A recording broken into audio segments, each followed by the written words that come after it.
Bonjour, bonsoir, c'est Manuel Kalou, associé gérant du cabinet FiscoGF Expertise. Chers collègues, aujourd'hui je m'apprête à vous présenter un tout nouveau tutoriel qui va parler essentiellement de deux fonctions. Il s'agit de la fonction gauche et de la fonction droite. Ces deux fonctions font partie de la catégorie test des différentes fonctions que nous avons en Excel. Vous n'êtes pas sans savoir que nous avons plusieurs types de fonctions en Excel dont nous allons aujourd'hui étudier deux fonctions qui font partie, comme je viens de le dire, de la catégorie test. Il s'agit de la fonction gauche et de la fonction droite. La description. La fonction gauche renvoie les premiers caractères d'une chaîne de tests selon le nombre de caractères que nous aurons spécifiés. Et la fonction droite renvoie le ou les derniers caractères d'une chaîne de tests en fonction du nombre de caractères que vous aurez spécifié. Donc la syntaxe de la fonction gauche, elle est très simple. Gauche, on met tout d'abord égal, puisque c'est une fonction, on met égal, ensuite gauche, on met parenthèse ouverte, test, point virgule, nombre de caractères à extraire. Même chose pour la fonction droite, égal, droite, parenthèse ouverte, test, point virgule, nombre de caractères à extraire. Donc la syntaxe des fonctions gauche et droite contient les arguments suivants. Nous avons donc test, qui est le premier argument, qui est obligatoire d'ailleurs, et cela représente la chaîne de tests contenant les caractères à extraire, tout simplement votre cible. Le nombre de caractères, c'est facultatif, ça indique le nombre de caractères à extraire à gauche ou à droite à l'aide de la fonction gauche ou droite, c'est-à-dire, je vais donner un exemple, nous avons FiscoGF Expertise, comme l'exemple qu'on a ici présent. Nous avons l'expression FiscoGF Expertise et on a mis dans une autre cellule égale gauche, parenthèse ouverte, griffe, FiscoGF espace Expertise. On ferme la parenthèse, on met point virgule 8. Qu'est-ce que cela veut dire? Cela voudrait dire, si Excel pouvait parler, voilà ce que Excel dirait. J'aimerais extraire 8 caractères. Voilà, j'aimerais extraire 8 caractères à gauche de l'expression FiscoGF Expertise. Donc, qu'est-ce que Excel ira faire?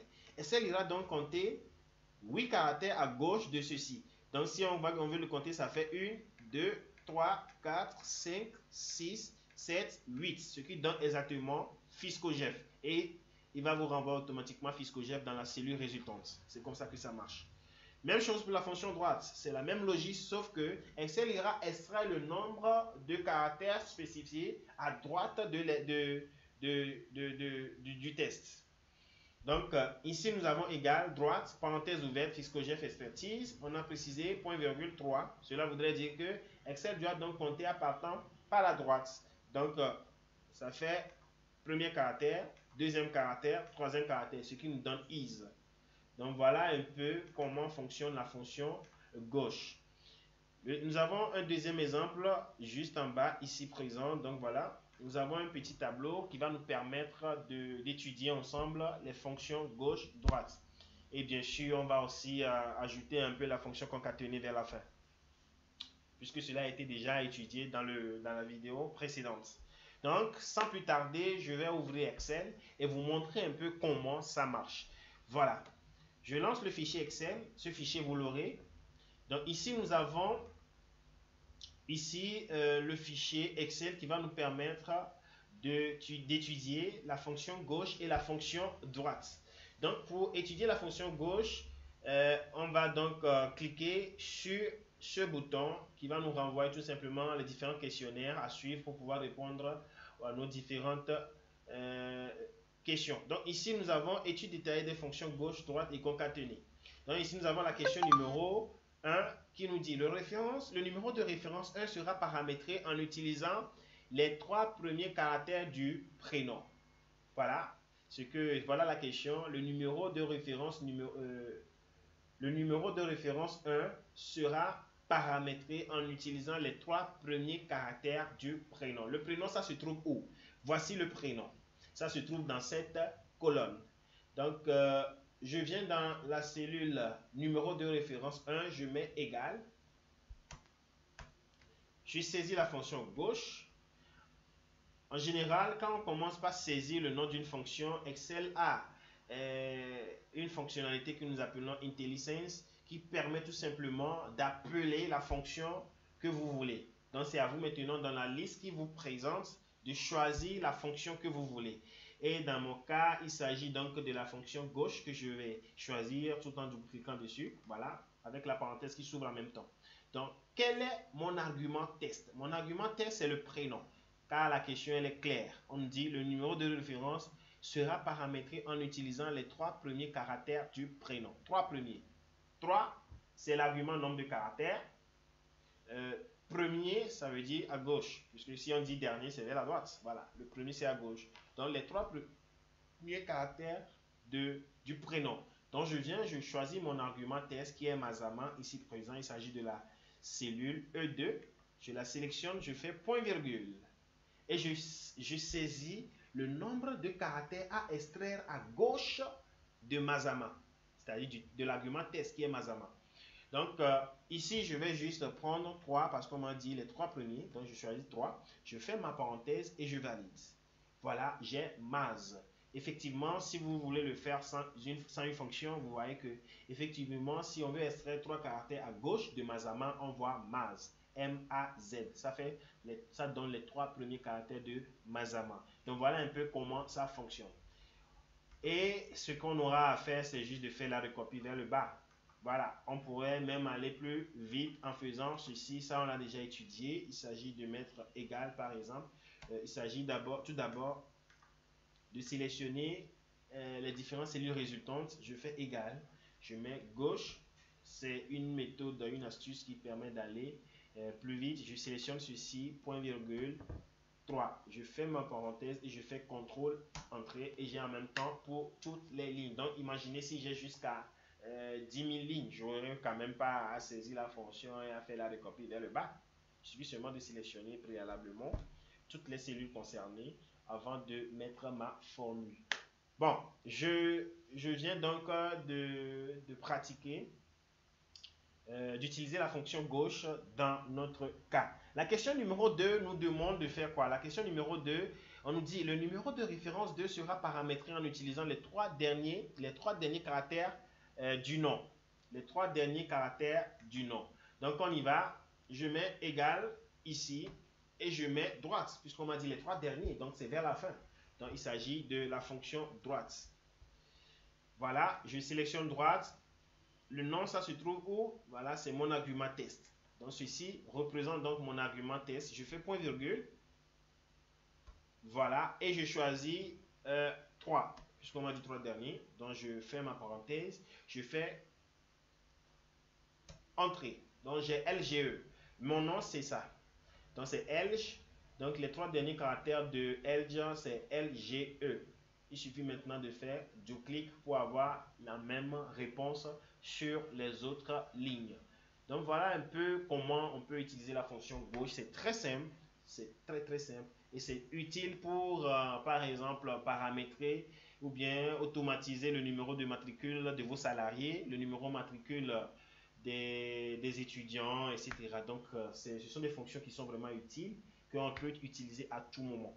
Surtout lorsque vous le combinez un peu avec d'autres types, d'autres fonctions, un peu comme la fonction concaténée, qu'on va d'ailleurs utiliser tout à l'heure pour voir comment on peut imbriquer plusieurs fonctions, comment on peut utiliser plusieurs fonctions dans une seule cellule. Et c'est ce que je m'apprête à faire. Donc, nous avons la question numéro 3 qui nous dit le numéro de référence 3 sera paramétré en utilisant les 3 premiers caractères du prénom, un trait d'union, les 3 derniers caractères du nom, la barre de 8 et les 2 derniers caractères du lieu de naissance. Voilà, vous voyez que la question devient un peu plus complexe et c'est à vous maintenant d'utiliser votre imagination pour pouvoir obtenir la réponse exacte. Donc, qu'est-ce qu'on va faire? Sans plus tarder, je vais attaquer la colonne C2. Donc, on y va. Je mets égal dans la cellule, comme ceci. Ensuite, je suis la question, me dit, le numéro de référence sera paramétré en utilisant les 3 premiers caractères du prénom, un trait d'union, ainsi de suite. Donc, il y a plusieurs chaînes de caractères. Donc, qu'est-ce que je dois utiliser? Il s'agit de la fonction concaténée qui va embrasser les autres fonctions. Ça, il va les recueillir et les relier entre eux. Donc, c'est ce qui va se passer. Donc, en quoi faisant? Je vais donc mettre la fonction concaténée. Je tiens à préciser qu'on pouvait aussi utiliser les SPLUET tout en suivant tout simplement l'ordre de la question. Mais je vais d'abord commencer avec la fonction concaténée et puis après, je pourrais vous montrer un peu comment utiliser aussi les SPLUET pour obtenir la même réponse. Donc, j'y vais. Je mets la fonction concaténée égale concaténée. Je choisis ici, là où il y a la proposition, et on me dit test 1. Mon test 1 devient quoi? Ça devient tout simplement une autre fonction, puisqu'on me dit le numéro de référence 3 sera paramétré en utilisant les 3 premiers caractères du prénom. Et pour obtenir les 3 premiers caractères du prénom, il faut utiliser une autre fonction. Et il s'agit de quelle fonction? Il s'agit tout simplement de la fonction gauche. Donc, dans ma fonction concaténée, je vais imbriquer une autre fonction qui est la fonction gauche. Donc, je mets concaténer gauche en même temps. Voilà, concaténer gauche. Gauche de quoi? On m'a dit prénom, 3 premiers caractères du prénom. Donc, gauche de Mazama, c'est-à-dire E2. Ce qui veut dire que la cellule E2 devient en même temps le premier argument de la fonction gauche. Sans oublier que la fonction gauche elle-même est le premier argument de la fonction concaténée. Vous voyez un peu la suite logique. Donc nous avons E2 ici, point virgule, on a dit 3 premiers caractères. Je choisis 3, je ferme ma parenthèse. Donc la fonction gauche, parenthèse ouverte, E2, point virgule 3 devient mon premier argument test de la fonction concaténée. Je continue, on me dit virgule, un trait d'union. Un trait d'union, c'est très simple. Étant donné qu'il s'agit de la fonction concaténée, il suffit seulement pour séparer les données à relier, il suffit seulement que je mette un petit point virgule. Voilà. Ensuite, je mets tout simplement un trait d'union. Un trait d'union. Un trait d'union, comme on l'avait dit, ça fait partie des caractères spéciaux. Donc, et on sait qu'en Excel, tout caractère spécial doit être mis en griffe. Donc, je mets griffe, trait d'union, griffe. Une fois que c'est fait, je mets point virgule parce que mon trait d'union ici devient le deuxième argument de la fonction concaténée. Voilà. Maintenant, il me reste notre troisième argument. On me dit les 3 derniers caractères du nom. Voilà, il s'agit de quelle fonction? Il s'agit de la fonction droite. 3 derniers caractères du nom. Donc, je mets point virgule, droite. Voilà. Je choisis dans la cellule. Je choisis dans la proposition plutôt. Et ici, droite, on me dit test, point virgule, nombre de caractères. Donc, quel est le test? On m'a dit 3 derniers caractères du nom. Donc, le test de la fonction droite devient quoi? Le nom. Voilà, ici, ce sont des cas que vous pouvez rencontrer à tout moment. Donc, je vais vous montrer une astuce pour pouvoir résoudre ce problème. Vous voyez qu'on veut sélectionner la cellule D2, mais on voit qu'il y a une fonction qui cache la cellule D2. Comment y remédier? C'est très simple. Venez juste sélectionner la cellule juste au-dessus de la cellule à sélectionner. Il s'agit ici de D3. Et vous voyez que dans la formule, ici, nous avons D3. C'est ce que nous avons dans cette cellule. Alors que ça devait être D2. Qu'est-ce qu'il faut faire? Il suffit seulement de remonter en haut. Voilà. Avec votre touche de direction.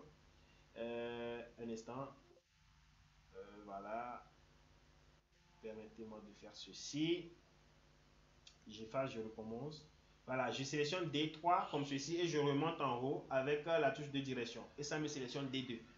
Donc ça m'évite de toucher la fonction et me permet en même temps de continuer ma logique. Donc après avoir saisi D2, bon, on pouvait aussi saisir manuellement, sans souci.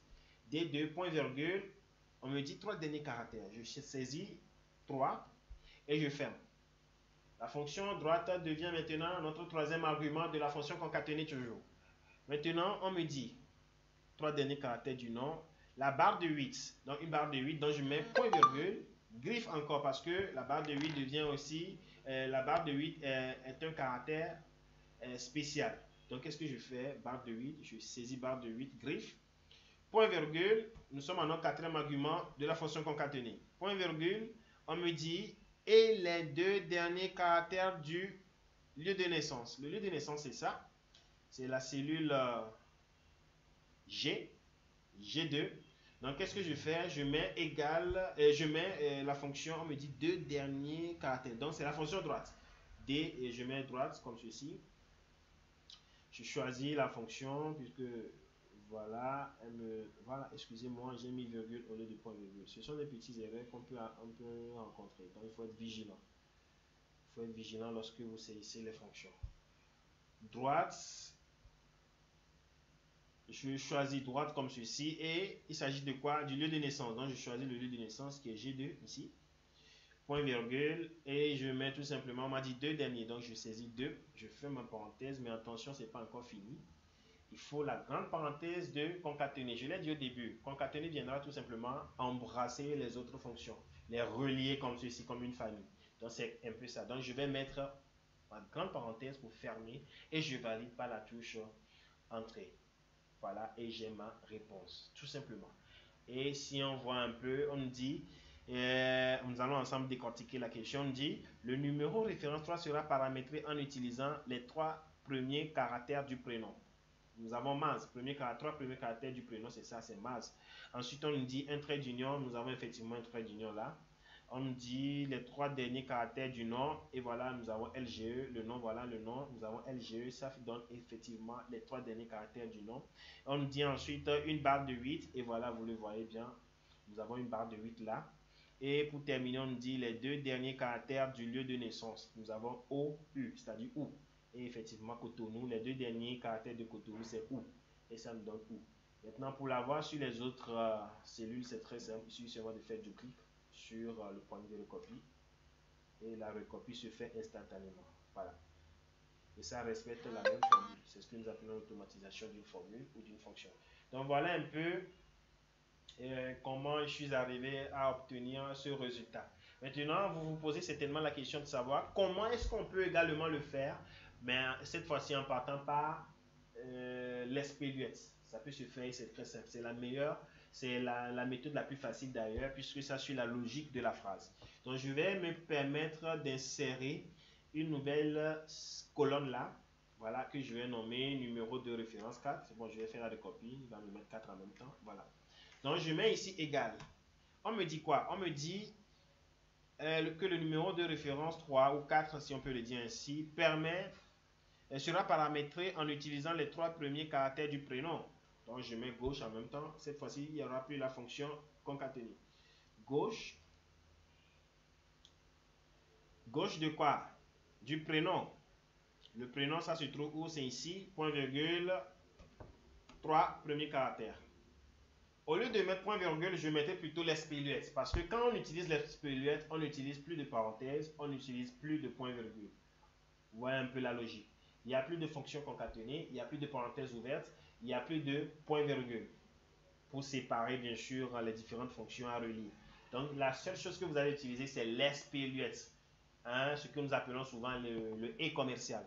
Donc voilà, ici directement, je vais mettre l'espéluette. Voilà.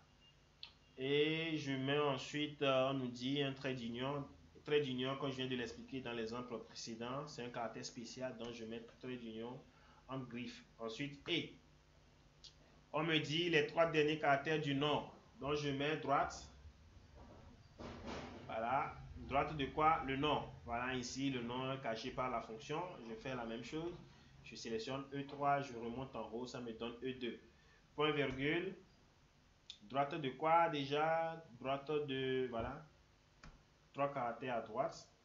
Je fais ma parenthèse. Il n'y a pas de point virgule. Je fais appel à l'espéluette de nouveau. Et on me dit un trait d'union. Voilà, et un trait d'union, griffe. Et bon, pas un trait d'union, plutôt barre de 8. Voilà, barre de 8, griffe encore. Et pour terminer, une fonction droite. Droite. Voilà, le lieu de naissance, point virgule, deux caractères à droite du lieu de naissance. Et je valide. J'ai exactement la même réponse. Donc, si Excel pouvait parler, qu'est-ce qu'il dirait dans cette fonction que vous voyez? Je vais zoomer un peu pour que vous puissiez voir. Ici, si Excel pouvait parler, il dirait tout simplement, j'aimerais extraire trois caractères à gauche du contenu de la cellule F2 puis la jumeler avec un trait d'union, ensuite la jumeler avec le troisième caractère extrait à droite du contenu de la cellule E2, et ensuite la jumeler avec une barre de 8, et enfin la jumeler avec deux caractères extraits à droite du contenu de H2. Donc voilà un peu ce que cette fonction veut dire. C'est très simple. C'est très simple. Donc voilà, je viens donc de terminer la présentation de la fonction gauche, de la fonction droite, et je suis retourné un peu en arrière pour expliquer comment utiliser la fonction concaténée. Merci beaucoup pour aujourd'hui et à la prochaine. Donc à la prochaine, nous allons étudier tout simplement la fonction STST. Et bien sûr, en évoluant, on va toujours retourner un peu en arrière pour voir comment on peut jumeler ou bien on peut imbriquer plusieurs fonctions. Merci beaucoup pour aujourd'hui et à tout à l'heure.